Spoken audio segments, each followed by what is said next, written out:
We start tonight with the increasingly harmful effect of red tide on animals living outside the water. Experts say they've seen a spike in the number of shorebirds that are dying from red tide, with dozens more now receiving treatment.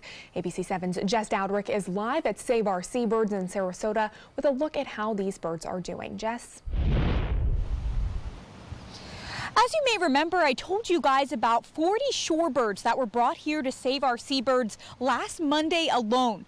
It broke records here for the organization. Since then, about 6 or 7 birds have been dropped off every day, bringing the total to about 80 birds affected by red tide. After last week's newscast, the community really stepped up and really helped out. They were on the beaches looking for these birds, and it was really awesome. Thanks to the community's generosity, Save Our Seabirds has nursed almost 30 shorebirds back to life. Birds that came in unable to walk or fly are now back up on their feet. It was a few days, just supportive care, and they were up. Once Tropical Storm Gordon has passed, these shorebirds will be released back onto Sarasota beaches. Unfortunately, not all of the birds were that lucky.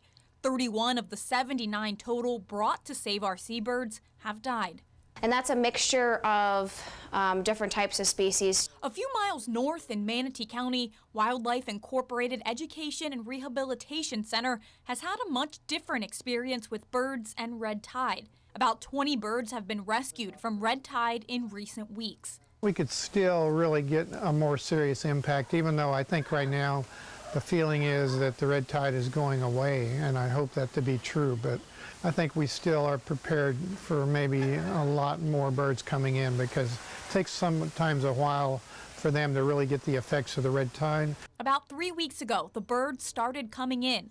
These 3 ospreys are currently in Straits care, along with this laughing gull. We give them fluids the first few days to try to flush those toxins out of their system, and then we can start them on fish. Strait and his team have not had an experience like Save Our Seabirds, with 40 birds coming in one day. But he's prepared if that should happen. There's still places out there where birds can find dead fish to eat, so we're ready for whatever might happen.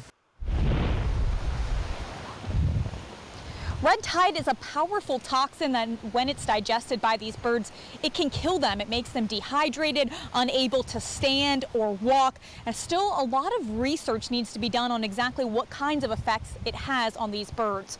Reporting live in Sarasota, Jess Dowdrick, ABC 7, your Suncoast News. All right, thank you, Jess, and obviously hoping those numbers go down. Yeah, soon. Hopefully soon.